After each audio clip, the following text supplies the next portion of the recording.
Lorsque vous avez été traité, émondé, transféré ou renvoyé, êtes-vous devenu méfiant et moins compréhensif? Êtes-vous devenu trop prudent? Avez-vous eu peur d'assumer vos responsabilités dans votre devoir? Quel tempérament corrompu contrôle cela? Comment se débarrasser de sa méfiance et de son incompréhension? Regardez le témoignage chrétien. Pourquoi suis-je trop prudent dans mon devoir?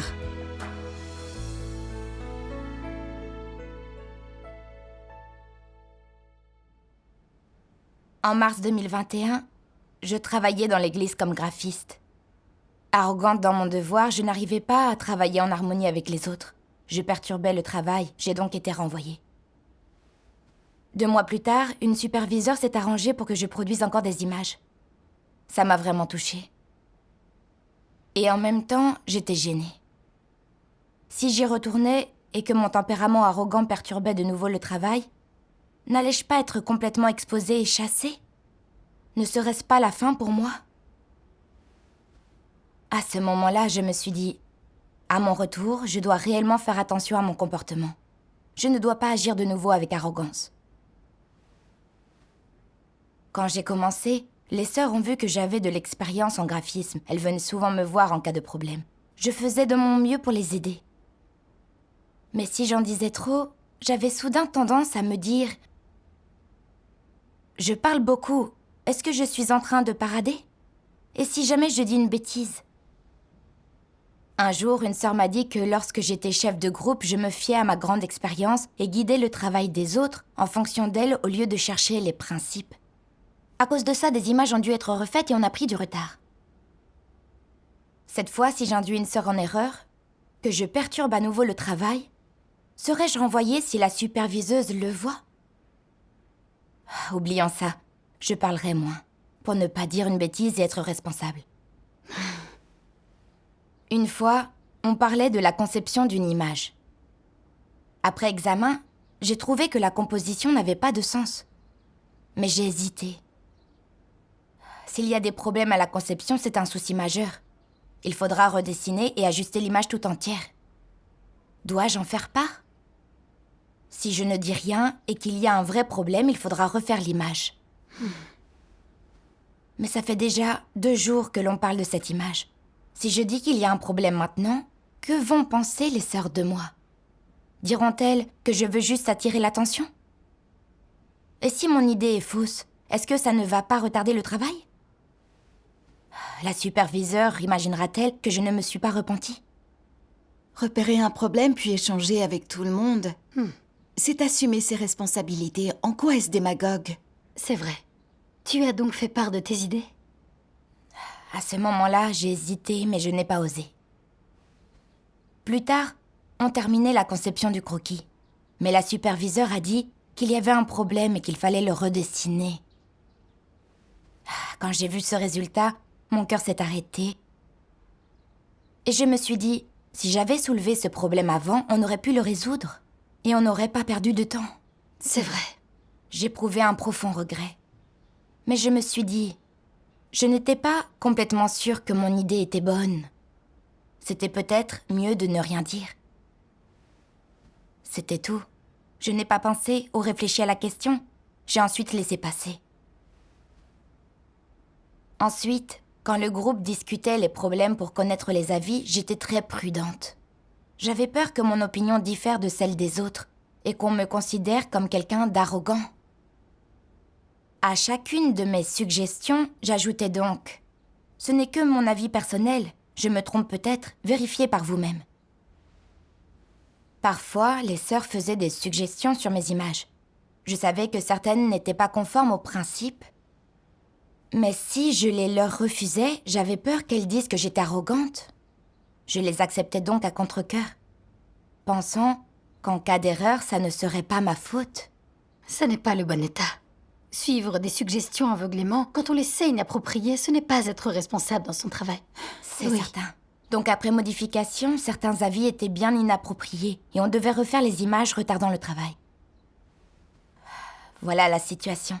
Alors chaque jour, je me mettais en retrait dans mon devoir. J'étais épuisée à tous les niveaux. Mais pour montrer à la superviseure et aux sœurs que j'avais changé, je continuais à penser qu'il valait mieux être prudente. Alors, j'accomplissais toujours mon devoir ainsi. Mais les images du groupe avaient toujours des problèmes et il fallait les refaire. L'efficacité de notre travail avait baissé.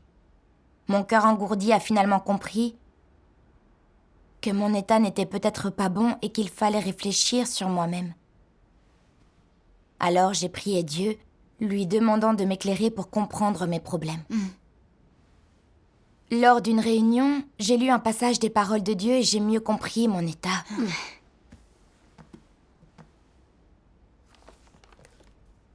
En tant que dirigeant et ouvrier, vous ignorez souvent les problèmes qui surviennent dans votre devoir et cherchez des excuses pour fuir vos responsabilités. Vous ne résolvez pas des problèmes même si vous le pouvez et vous ne signalez pas aux supérieurs ce que vous ne pouvez résoudre. Comme s'ils ne vous regardaient pas. N'est-ce pas manquer à votre devoir? Traiter ainsi le travail de l'Église, est-ce que c'est intelligent ou est-ce que c'est insensé? C'est insensé. Ces dirigeants et ouvriers ne sont-ils pas des serpents, dénués de tout sens des responsabilités? Lorsqu'ils ignorent les problèmes qui se présentent à eux, cela ne montre-t-il pas qu'ils sont sans cœur et perfides? Les personnes perfides sont les personnes les plus stupides de toutes. Tu dois être honnête et responsable face à des problèmes et trouver des moyens de rechercher la vérité pour les résoudre. Ne sois pas une personne perfide. Si tu fuis tes responsabilités et que face à des problèmes, tu te défiles, même les incroyants te condamneront. La maison de Dieu aussi. Les élus de Dieu rejettent un tel comportement. Dieu aime les gens honnêtes et déteste les gens trompeurs et fuyants. Si tu es perfide et joues des tours, Dieu ne te haïra-t-il pas? La maison de Dieu te laissera-t-elle partir? Tôt ou tard, tu devras en rendre compte. Dieu aime les gens honnêtes et il n'aime pas les gens perfides. Tout le monde devrait le comprendre et cesser d'être confus et de faire des bêtises. L'ignorance momentanée est compréhensible. Mais refuser absolument d'accepter la vérité, c'est tout simplement de l'obstination. Amen. Amen. Ces paroles montrent que ceux qui ne sont pas responsables dans leur travail et qui se dérobent au moindre problème sont très perfides. En repensant à ces paroles, j'ai compris que c'était aussi mon état. J'étais irresponsable et déloyale dans mon devoir. Et lorsqu'un problème concernait la prise de responsabilité ou ma destination finale, je me tassais. Et j'utilisais des moyens perfides. Quand je voyais des problèmes, je me taisais, trouvais des excuses ou restais ambigu. Quand je suis retournée au graphisme, j'avais peur que les frères et sœurs disent que j'avais toujours un tempérament arrogant. Je craignais que ma nature corrompue perturbe le travail et qu'on me renvoie. Alors j'étais très prudente sur tout ce que je faisais ou disais. Quand les sœurs me posaient des questions, je les évitais de peur de faire une erreur et d'être responsable. Quand le groupe abordait les problèmes et se heurtait à des divergences, en général, je me taisais et suivais le mouvement. Je voyais très bien les problèmes. Mais vu que j'avais peur qu'on dise que j'étais arrogante, je préférais que le travail soit refait à cause des problèmes, plutôt que d'exprimer mon opinion. Je n'osais même pas en discuter avec tout le monde. J'étais vraiment égoïste. Quand les sœurs donnaient leur avis sur mes images, je savais certaines suggestions non conformes aux principes. Mais de peur de paraître arrogante, je faisais semblant de partager leur avis. Je me moquais du travail à refaire, tant que je n'en étais pas tenue pour responsable. Quoi que je fasse, c'était juste pour servir mes intérêts. Je n'assumais pas mes responsabilités. J'étais vraiment fourbe. Dieu voit dans le cœur des gens. J'étais égoïste, fourbe et irresponsable. Comment obtenir un jour l'éclairage et la direction du Saint-Esprit? Pas étonnant que je sois moins efficace dans mon devoir. C'était Dieu qui me révélait. En effet. J'ai pensé à un passage des paroles de Dieu.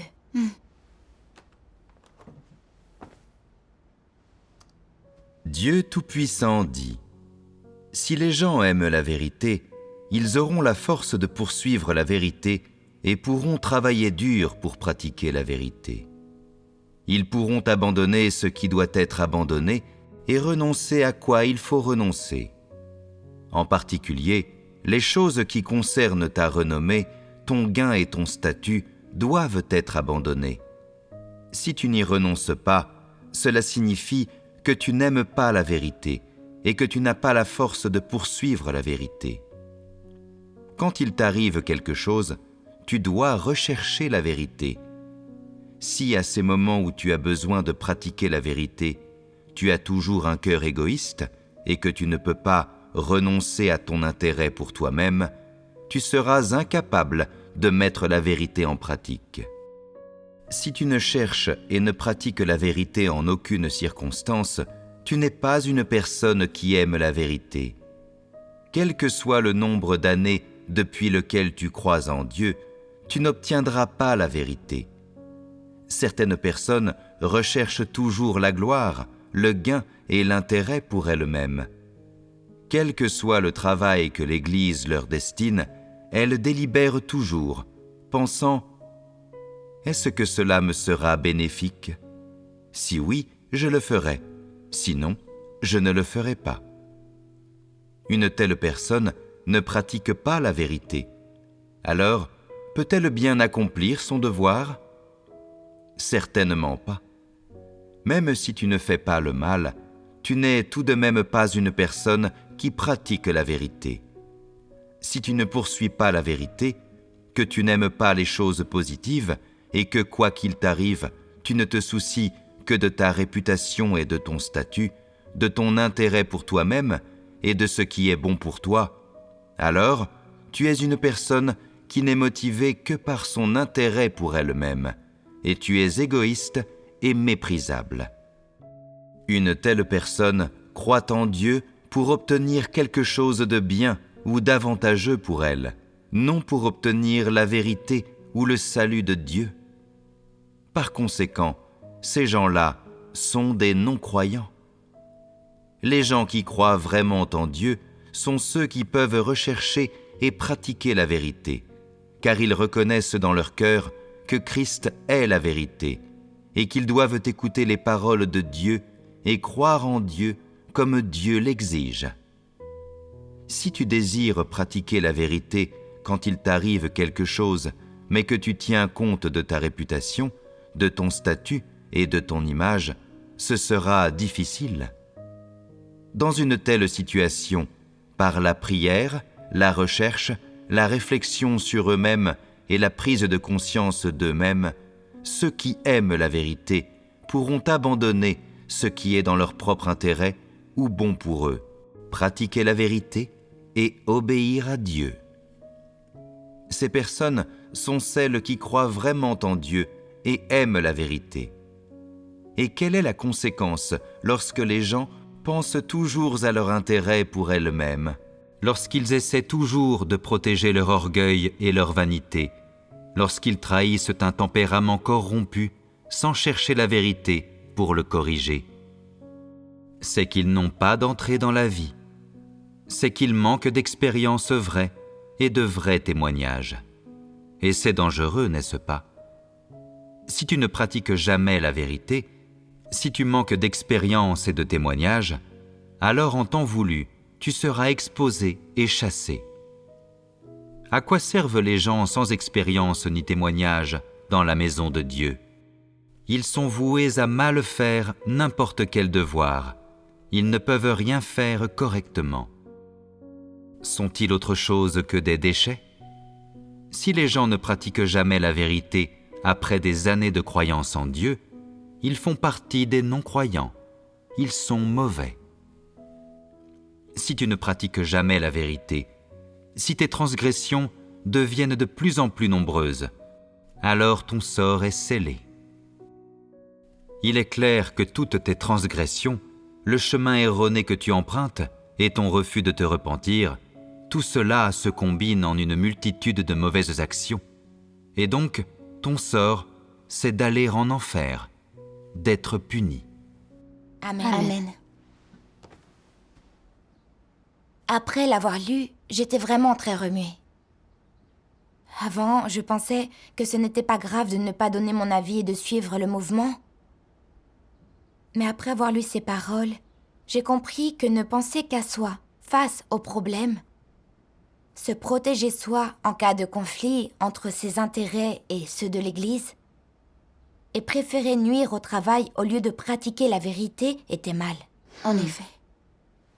Je pensais à tous ces efforts et ce temps consacré à chaque image, de la conception au dessin. Malgré ça, face aux problèmes, je ne disais rien et les modifications nous retardaient. N'étais-je pas un élément perturbateur? J'accumulais les actes malveillants. Et si je ne me repentais pas, j'allais être fichue. J'ai eu peur quand j'ai compris ça. Face aux problèmes, le renoncement à soi-même et la pratique de la vérité sont essentiels. C'est vrai. Alors comment as-tu résolu cette méfiance constante? J'ai lu un passage des paroles de Dieu. Si tu disais « Les antéchrists sont tyranniques, j'ai peur d'en devenir un, et je ne veux pas suivre la voie d'un antéchrist. Donc je vais attendre que tout le monde ait exprimé son opinion, puis je vais résumer. Tenter de formuler une conclusion à mi-chemin. Est-ce que ça va? Non. Pourquoi ça ne va pas? Si le résultat s'oppose au principe de la vérité, même si tu le fais, est-ce que ce sera efficace? Dieu en sera-t-il satisfait? Si ce n'est pas efficace et que Dieu est insatisfait, alors ce sera un grave problème. Si tu ne fais pas les choses conformément au principe de la vérité, que tu es négligent et irresponsable dans ton devoir, et que tu fais les choses selon des philosophies sataniques, alors tu es déloyal envers Dieu et tu trompes Dieu. Afin d'éviter que les gens te considèrent comme un antéchrist, tu n'assumes pas les responsabilités qui te reviennent, tu recours à la philosophie satanique du compromis. En conséquence, tu as nui aux élus de Dieu et affecté le travail de l'Église. N'est-ce pas être dénué de principes? N'est-ce pas égoïste et bas? Vous, les dirigeants et les ouvriers, vous devez avoir des principes. Tout ce que vous faites doit être efficace et efficient. Faites tout ce qui est utile à la maison de Dieu. Et faites tout ce qui est conforme au principe de la vérité. Amen. Amen. J'ai compris à travers ces paroles de Dieu qu'il ne voulait pas que l'on soit tout le temps passif et méfiant par peur d'être exposé et banni. Au contraire, il veut que l'on soit responsable et que l'on cherche les principes de la vérité. Agir ainsi est bénéfique au travail de l'Église. C'est cela être responsable. Absolument. Quant à moi, de retour à mon poste, je m'étais engagée à faire mon devoir correctement. Mais je restais trop prudente dans mes responsabilités. Pour éviter qu'on dise que j'étais arrogante, je me taisais face aux problèmes, je n'assumais même pas mes responsabilités et je faisais du tort au travail de l'Église. N'essayais-je pas de duper et de tromper Dieu? J'ai aussi compris qu'il était normal d'avoir des avis différents en cas de problème. Et tant que mon but était de faire au mieux pour le travail de l'Église, d'accomplir mon devoir selon les principes, je devais exprimer mon opinion. C'est ça être sérieux et responsable dans son devoir, et non pas attirer l'attention ou perturber le travail. C'est vrai. Même si je commets une erreur à cause de mon arrogance, tant que je l'admets, que j'accepte l'échange des autres et leur correction et que je change, l'Église ne me renverra pas à cause d'une corruption momentanée. Effectivement. Après avoir compris tout ça, si je repérais quelque chose qui violait les principes dans mon devoir, je l'évoquais activement et j'en discutais avec tout le monde. De cette façon, il y avait de moins en moins d'écart dans le travail. Dieu soit loué. Si on a les bonnes intentions, en faisant notre devoir, on ne se sent pas contraint. C'est Dieu exact. soit loué. Un jour, on parlait de la conception d'une image. J'ai découvert que le contenu d'origine et le thème n'allaient pas ensemble, et que le thème n'était pas clair. Je me suis dit, cela peut vraiment poser problème. Et si c'est le cas, alors tout le projet de conception de l'image n'ira pas. J'ai hésité. Que vont-elles alors penser de moi si je dis une bêtise? Oublions ça, je ne veux toujours pas prendre le risque. Mais je m'inquiétais. S'il y a vraiment un problème lié au principe, il faudra du temps pour la modifier. ça ne va pas retarder le travail? Là-dessus, j'ai soumis mon point de vue aux autres. Après en avoir discuté, les sœurs partageaient mon avis. On a ensuite suggéré des modifications de l'image à la superviseure. Elle a alors dit que la conception générale d'origine était toujours faisable et qu'il fallait seulement apporter des modifications au contenu d'origine. Quand j'ai entendu ça, mon cœur s'est emballé. Mon avis va-t-il poser de nouveaux problèmes? Que va penser de moi la superviseure? Va-t-elle dire que malgré mon renvoi, je suis toujours arrogante et que je n'ai pas changé? J'ai alors prié Dieu en silence, disant que j'étais vraiment prête à affronter mes problèmes. J'ai pris l'initiative de parler à la superviseure, d'exposer mes idées et de chercher les principes. Elle a échangé avec nous en détail. Après l'avoir écoutée, j'ai compris mes écarts. J'ai vu qu'elle ne me traitait pas. Elle a patiemment échangé avec nous. Je me sentais triste. J'étais toujours méfiante envers les autres et la maison de Dieu. J'avais peur d'être bannie si je révélais ma corruption. Mais la maison de Dieu nous traite selon les principes de la vérité. Elle ne traite ni ne renvoie les gens à la première faute. C'est vrai. Si on provoque un écart dans le travail juste parce qu'on ne comprend pas les principes et qu'on corrige notre erreur après avoir échangé, on ne sera pas renvoyé ou banni. Si on est arrogant, qu'on impose notre avis pour protéger notre statut, qu'on ne cherche pas les principes de la vérité et qu'on nuit au travail, c'est là qu'on sera émondé et traité. Et si c'est grave, on sera renvoyé au banni. J'ai alors repensé à mon renvoi. J'ai compté sur le fait que je travaillais dans le graphisme depuis longtemps. En parlant des problèmes avec les autres, j'étais arrogante et j'imposais mon avis. Je n'acceptais pas les avis différents et je ne cherchais pas. À cause de ça, des images ont dû être renvoyées et retravaillées. Mais une fois exposée, je n'ai pas cherché la vérité pour résoudre ma corruption. Au lieu de ça, je n'étais pas compréhensive. Je ne faisais pas mon devoir et ne cherchais pas la vérité. Oui. Face au revers, si on ne cherche pas la vérité, on tombe dans l'incompréhension. Et au final, c'est nous qui sommes perdants. Absolument. Plus tard, je me suis aussi demandé comment être moins prudente, plus compréhensive et moins méfiante. J'ai lu ces paroles de Dieu.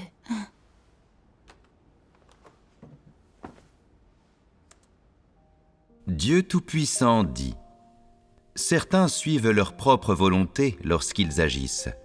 Ils violent les principes et quand ils sont émondés et traités, ils admettent sommairement qu'ils sont arrogants et qu'ils ont fait une erreur simplement parce qu'ils n'ont pas la vérité. Mais au fond d'eux-mêmes, ils se plaignent toujours. Personne d'autre ne s'en occupe, moi seul, et à la fin, quand quelque chose ne va pas, c'est sur moi qu'on rejette toute la responsabilité. N'est-ce pas stupide de ma part ?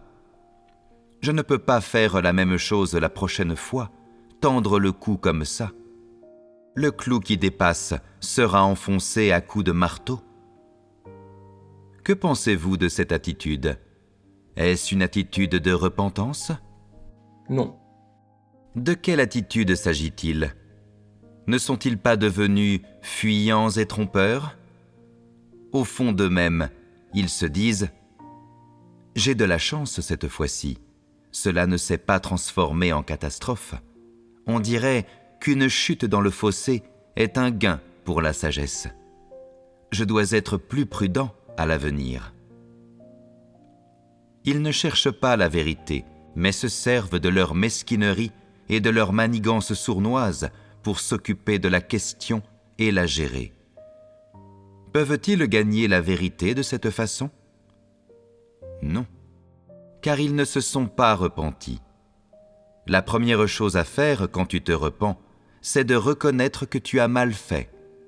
Pour voir où était ton erreur, l'essence du problème et le tempérament que tu as manifesté. Tu dois réfléchir à ces choses-là et accepter la vérité, puis pratiquer selon la vérité. Cela seul est une attitude du repentir. Si d'un autre côté, tu considères de façon exhaustive les manières sournoises, tu deviens plus fuyant qu'avant, tes techniques sont plus astucieuses et discrètes, et que tu as davantage de méthodes pour traiter les choses, alors le problème ne se résume pas à être simplement malhonnête.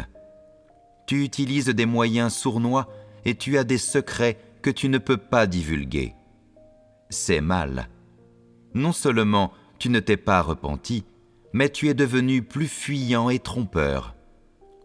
Dieu voit que tu es trop intransigeant et mauvais, que tu es quelqu'un qui admet en surface qu'il a eu tort et accepte d'être traité et émondé, mais qui en réalité n'a pas du tout une attitude de repentir.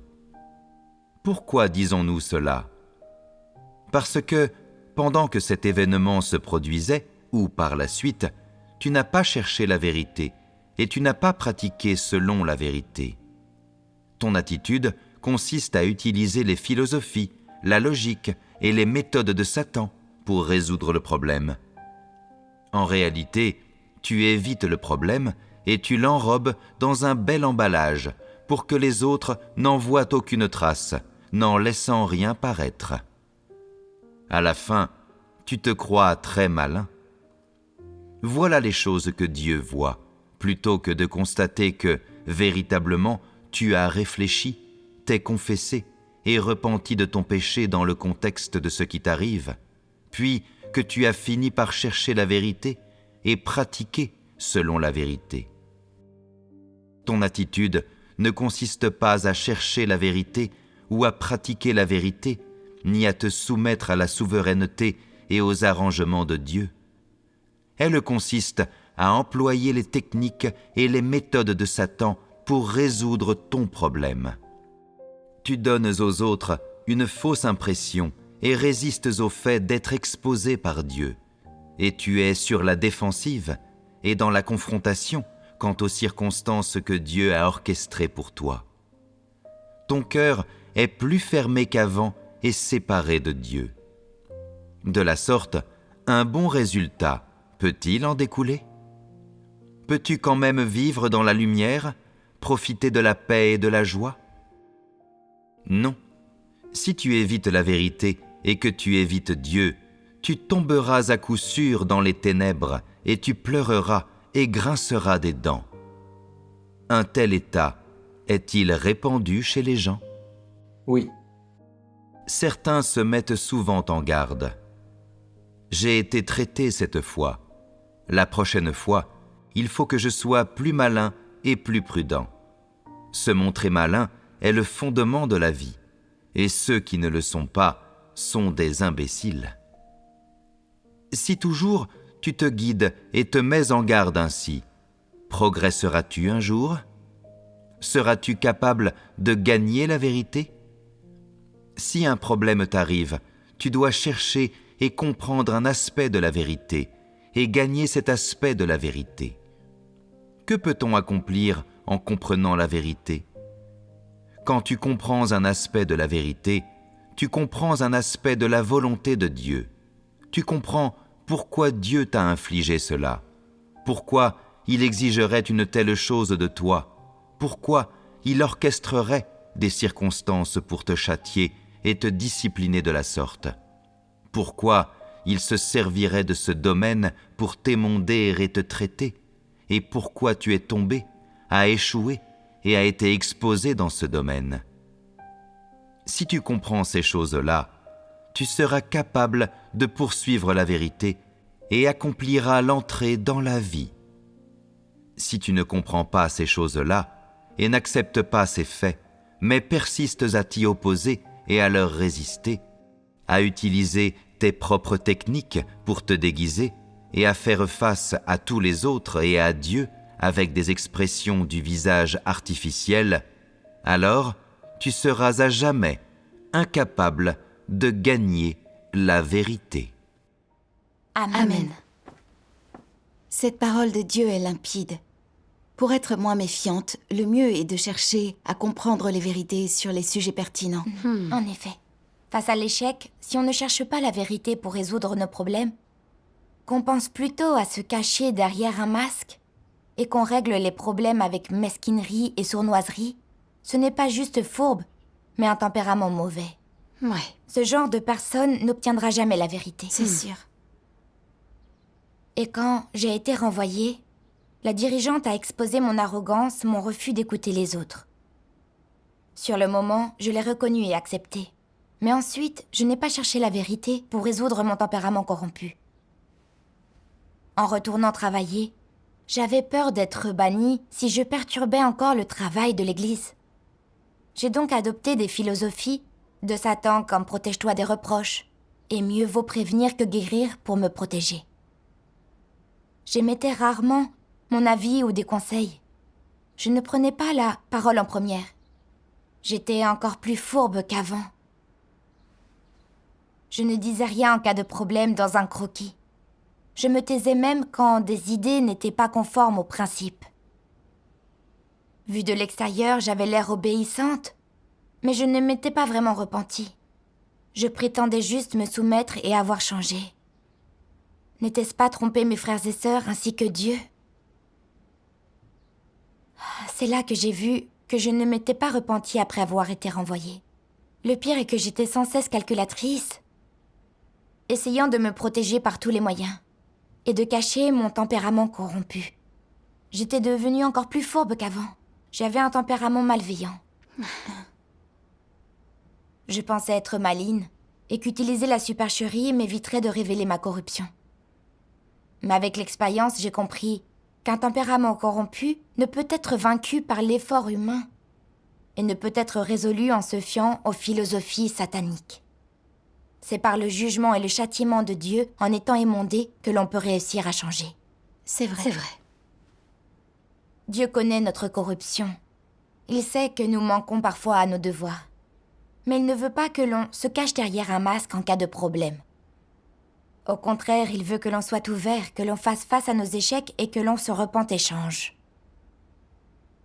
Ayant compris ça, je n'étais plus passive. J'étais disposée à me repentir devant Dieu. Exactement.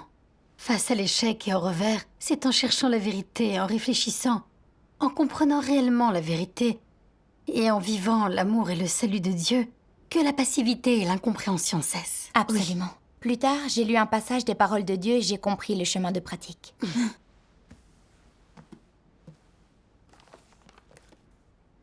Comment te défais-tu de ton caractère arbitraire?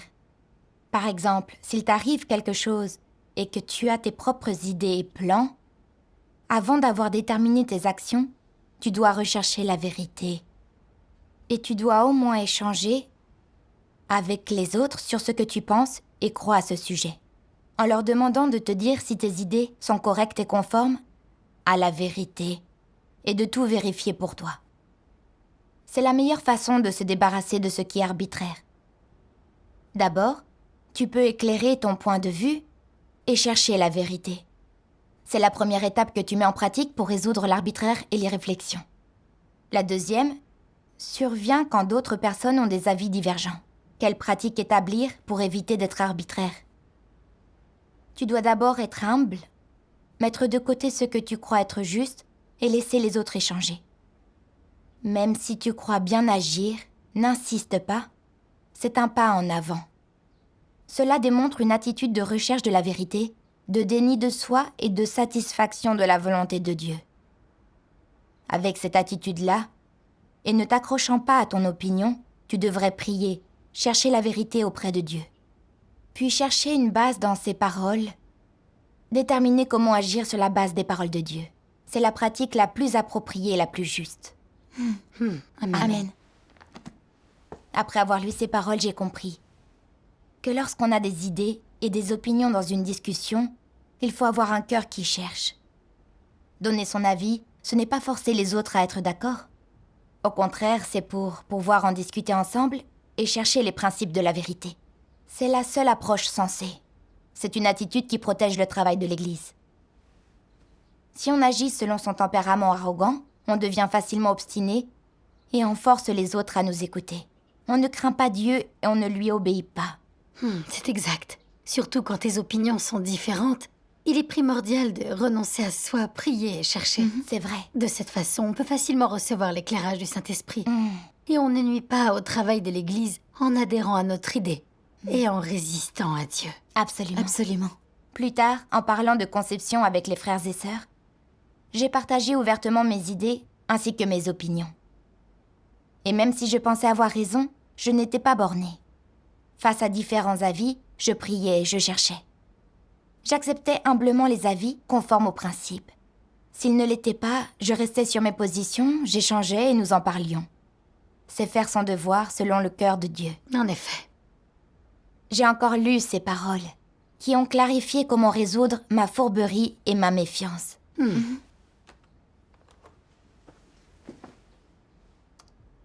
Dieu Tout-Puissant dit : Je me délecte en ceux qui ne se méfient pas des autres, et j'aime beaucoup aussi ceux qui acceptent volontiers la vérité. Envers ces deux genres de gens, je manifeste une grande sollicitude, car à mes yeux, ce sont des gens honnêtes. Quelles sont les expressions d'une personne honnête ? La première est de ne pas douter des paroles de Dieu. C'est l'une des expressions d'une personne honnête.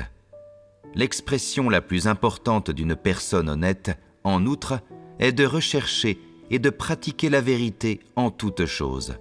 C'est la plus critique de toutes. Si tu prétends être honnête, mais que tu relègues tout le temps les paroles de Dieu dans un coin de ton esprit et fais tout ce que tu veux, s'agit-il alors de l'expression d'une personne honnête ? Tu dis « Mon calibre est faible, mais je suis honnête de cœur. » Cependant, lorsqu'un devoir t'incombe, tu as peur de souffrir et tu crains, si tu ne l'accomplis pas bien, de devoir en assumer la responsabilité. Et donc, tu présentes des excuses pour t'en exonérer et tu conseilles aux autres de le faire. Est-ce ainsi qu'une personne honnête s'exprime ? Clairement non. Alors, comment doit se comporter une personne honnête ? Elle doit accepter et obéir, puis être totalement dévouée en accomplissant ses devoirs de son mieux, en s'efforçant de satisfaire la volonté de Dieu. Cela se manifeste de plusieurs manières. D'une part, tu dois accepter ton devoir avec honnêteté, ne pas penser à tes intérêts charnels et ne pas être hésitant. Ne manigance pas pour ton propre profit. C'est une expression d'honnêteté.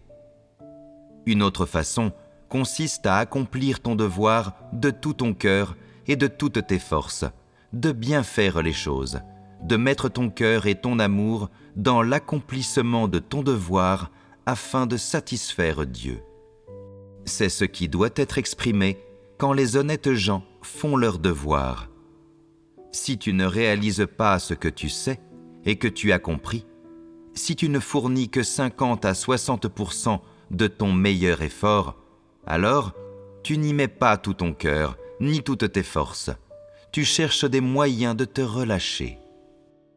Les personnes qui sont fuyantes dans l'accomplissement de leurs devoirs, sont-elles honnêtes ? Absolument pas. Dieu n'a que faire de ces gens fuyants et trompeurs. Ils doivent être chassés. Dieu n'utilise que des gens honnêtes pour accomplir un devoir. Même ceux qui rendent des services loyaux doivent être honnêtes. Les gens qui sont perpétuellement négligents et superficiels, qui cherchent toujours des moyens de se relâcher, ces gens sont tous malhonnêtes. Ce sont tous des démons. Aucun d'eux ne croit vraiment en Dieu et ils seront tous chassés. Amen. Amen. En y réfléchissant, j'ai compris que le tempérament de Dieu était saint et juste. Dieu aime les gens honnêtes.